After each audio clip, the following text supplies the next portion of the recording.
حسن الدغيم من مزارع بسيط وراعي أبقار قبل الثورة السورية ومؤذن مسجد بلدة التحفير في إدلب معين من قبل وزارة الأوقاف بترشيح من إدارة أمن الدولة كما جرت العادة إلى ذراع الإخوان الدائم في الشمال السوري والمنظر والمرشد الأعلى لما يسمى بالجيش الوطني السوري، والذي يرأس فيه مديرية التوجيه المعنوي. يقوم الدغيم بزيارات دورية إلى ليبيا للقاء المرتزقة وقادتهم هناك ولإلقاء المحاضرات وحشد الهمم وحث المجاهدين على الثبات، كما يقول هو نفسه عن رحلاته إلى ليبيا أمام مريده.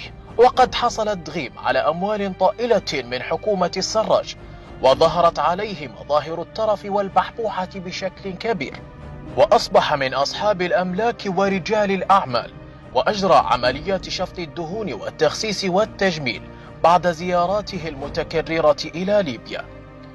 رافق الدغيم الدفعة الأولى لمقاتلي جبهة النصرة التي وصلت إلى ليبيا في الشهر السابع من عام 2019، وقد نشر على حسابه على تويتر حينها: من معتيقة إلى بعشيقة، معركة واحدة يخوضها السواريت ضد الحفاتير. حسن الدغيم يعمل اليوم كمدير لإدارة التوجيه المعنوي للجيش الوطني بالإشراف على تجنيد المرتزقة للقتال في ليبيا، متلاعبا بعقول الشباب البسطاء ومحدود التعليم والجهالة من خلال إلقاء المحاضرات وتصوير الأمر على أنه جهاد في سبيل الله ضد الكفار وحلفائهم الروس، ونصرة لحكومة الوفاق المسلمة التي تسعى لإقامة شرع الله كما يصفها وتحارب الكفار وأعداء الدين.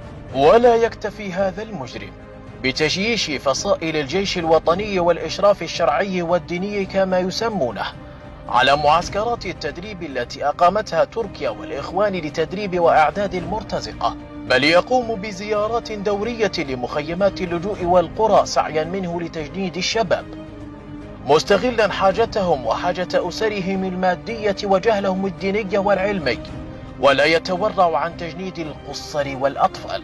عرف الدغيم بين الفصائل العسكرية بتقلبه بين السلفي المتشدد والصوفي العارف بالجماعات المتطرفة والعلماني والمعتدل.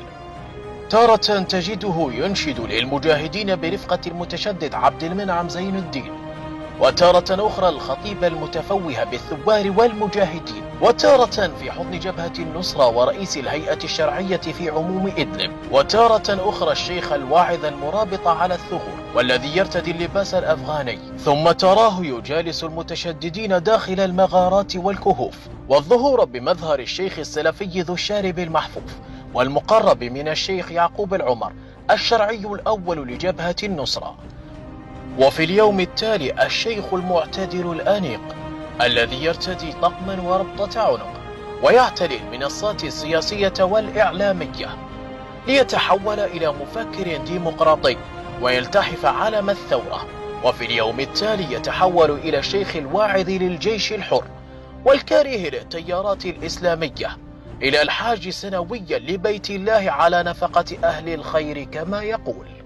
كما عرف عنه تعدد علاقاته النسائية التي ما زالت مستمرة، واستغلال أصحاب الحاجات من النازحين وزوجات الشهداء ومساومتهم على أعراضهم والنيل منها بغطاء شرعي. ومفت للمرتزقة السوريين، وهو من أهم القيادات التي سهلت دخولهم إلى ليبيا.